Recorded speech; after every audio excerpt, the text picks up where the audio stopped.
कि जिनका मन, जिनका विचार, जिनकी दृष्टि, जिनका भाव विद्याध्ययन में नहीं लगता हो, मन उच्छिष्ट हो जाता हो, खेलने में ज्यादा लगता हो, बच्चे चिड़चिड़े हो जाते हो, या चित्तवृत्ति कैसे भी भगवान में लग नहीं रही हो, या आपका भी मन भगवान की सेवा में नहीं लगता हो, दौड़ दौड़ के वही व्हाट्सएप में चले जाए, मोबाइल में चले जाए, फेसबुक में चले जाए, यूट्यूब पर चले जाए। यहाँ रुद्राक्ष की मूलता है। शहद में 9 मुखी रुद्राक्ष को डाल दिया जाता है, रात्रि भर उसको शहद में ही रखा दिया जाता है, और उस शहद को जब आप भगवान शंकर का स्नान कराने सवेरे के समय पर जल लेकर शिव जी के मंदिर जाती हो, तो सबसे पहले उस रुद्राक्ष को निकालकर शंकर जी की जो जलाधारी है उस पर रख दिया जाता है, और उस शहद को शिव जी पे चढ़ा दिया जाता है। उसी शहद को उठाकर लाया जाता है और बाबा का शुद्ध जल से स्नान कराकर बाबा का पूजन कर कर, दूध दही जो भी आप समर्पित करना चाहते हो, पंचामृत आदि बाबा को समर्पित कर कर रुद्राक्ष और शहद को वापिस लाया जाता है। उसी शहद को मात्र 11 दिन तक आप चाटना प्रारंभ कर दीजिए, आपको कोई नहीं कहेगा कि पढ़ने बैठो। आपकी दोस्तों,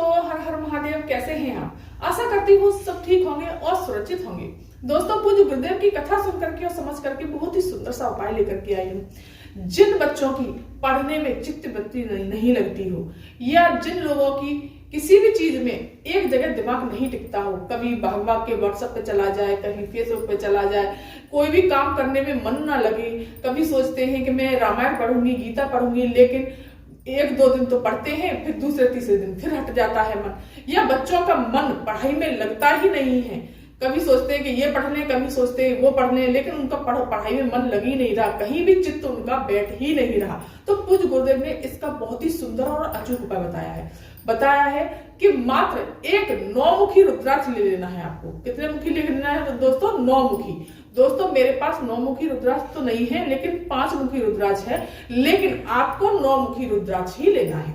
मैं आपको उपाय करके बता रही हूँ। ये 9 मुखी रुद्राक्ष ले लेना है, और आपको एक दिन पहले रात्रि में ये 9 मुखी रुद्राक्ष जो है शहद में डाल देना है। इस प्रकार से ये मैंने शहद ले लिया, और इस शहद में मैंने 9 मुखी रुद्राक्ष को डाल दिया, और डाले रात भर हमें डले रहने देना है, और दूसरे दिन इसे लेकर के सीधे शिव मंदिर पहुंचना है। लेकिन आप पंचामृत ले जाइए, दूध दही घी शहद जो भी है मिक्स करके आपको पंचामृत ले जाना है, चंदन ले जाना है, धूप ले जाना है, दीप ले जाना है, और जो भी पूजा की सामग्री ले जाते हैं वो ले जाइए, बेलपत्री, शमी पत्र, अबीर, गुलाल, जिस प्रकार से आप पूजा करते हैं उस तरह से आपको ले जाना है। और एक तांबे का कलश ले जाना है जिसमें जल भरना है आपको अपने रसोई से, जिस परंडे से आप जल पीते हैं। इसे लेकर के सीधे पहुंच जाना है देवादेव महादेव के शिव मंदिर। शिव मंदिर पहुंच करके आपको उत्तर दिशा की तरफ मुंह करके खड़े हो जाना है, और सबसे पहले आपको शिवलिंग को जल से स्नान कराना है। सबसे पहले गणेश जी के स्थान पर जल समर्पित करेंगे, श्री शिवानंद समर्पित करते हैं, कार्तिकेय जी के स्थान पर माता अशोक सुंदरी के स्थान पर माता रानी के हस्त कमल पर, फिर श्री शिवानंद समर्पित का जाप करते हुए इस तरह से थोड़ा सा जल समय समर्पित कर देना है, और फिर इस जलाधारी को और शिवलिंग को पूरी तरह से साफ कर लेना है, क्योंकि हम जब शहद चढ़ाएंगे फिर उस शहद को हमें इकट्ठा करके लेना भी है।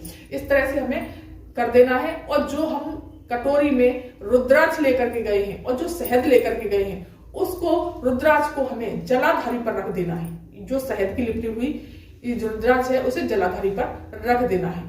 इस तरह से आपको जलाधारी पर शहद की रुद्राक्ष को जलाधारी पर रख देना है, और ये शहद हमें शिवलिंग पर समर्पित कर देना है। इस तरह से हमें शिवलिंग पर सारा का सारा शहद समर्पित कर देना है। समर्पित करने के पश्चात आपको भगवान भोलेनाथ से प्रार्थना करनी है कि बाबा मेरा मन पढ़ाई में नहीं लगता, मेरा मन चित्तवृत्ति में, ये मेरा मन किसी भी चीज में नहीं लगता। इस उपाय को अपने बच्चों के लिए माताएं भी कर सकती हैं। जरूरी नहीं है कि बच्चे करें, आप ये अपने बच्चों के लिए कर सकते हैं जिन बच्चों का पढ़ाई में मन नहीं लगता। जो शहद आपने शिवलिंग पर समर्पित किया है, इसको दोबारा से अपनी उसी कटोरी में निकाल लेना है। श्री शिवानंद संबंध का जाप करना है, करते जाना है, और इस शहद को हमें शिवलिंग से सारा का सारा निकाल लेना है। और निकाल करके और इसी शहद की कटोरी में आपको जो रुद्राक्ष हमने जलाधारी पर रखा हुआ है उसको दोबारा से इसी में डाल लेना है। इसमें डाल करके आपको सीधे अपने थाली में रख लेना है, और जो जल लेकर के गए हैं इस जल को शिवलिंग पर श्री शिवानंद का जाप करते हुए समर्पित कर देना है। धीरे धीरे इस तरह से समर्पित कर देंगे, भोलेनाथ को बिल्कुल साफ कर देंगे। इस तरह से करने के पश्चात आपको दूध दही पंचामृत जो लेकर के गए हैं वो समर्पित कर देना है, चंदन लगा देना है। दोस्तों, इस प्रकार से आपको त्रिपुण बना देना है भोलेनाथ को। ये सब चीज समर्पित करने के पश्चात त्रिपुण बना देना है। एक चावल समर्पित कर देने हैं, बेलपत्री समर्पित कर देनी है, इस प्रकार से एक समी पत्र समर्पित कर देना है, फूल लेकर के गए हैं पुष्प समर्पित कर दीजिए दोस्तों। इस प्रकार से आपको हर चीज समर्पित कर देनी है भोलेनाथ को। ये चीज समर्पित करने के पश्चात थोड़ी देर वहां पर बैठना है और जहां से जलाधारी से जल बह करके जाता है वहां से थोड़ा सा जल ले लीजिए, अपने नैनों से और कंठ से लगा करके सीधे अपने घर चले आइए। और जो शहद आप लेकर के गए हैं वो शहद, जो बच्चा पढ़ाई में नहीं मन लगता, जिसकी चित्तवृत्ति नहीं बैठ रही, या आप ही किसी भी चीज में आपका मन नहीं लगता, एक जगह आपका दिमाग ठहरता ही नहीं है, तो इस शहद को आपको लगातार 11 दिन चाटना है दोस्तों। कितने दिन चाटना है? 11 दिन। अपने आप आपको कहने की जरूरत नहीं पड़ेगी, बच्चा अपने आप पढ़ने बैठेगा, अपने आप उसका मन लगने लगेगा, आपको कुछ भी करने की जरूरत नहीं पड़ेगी। अगर आपके भी कोई चित्तवृत्ति नहीं बैठ रही है तो आपको खुद ही इसका चमत्कार दिखने लगेगा। तो दोस्तों ये बहुत ही सुंदर और अचूक उपाय है, आप इस उपाय को जरूर ही जरूर करिएगा।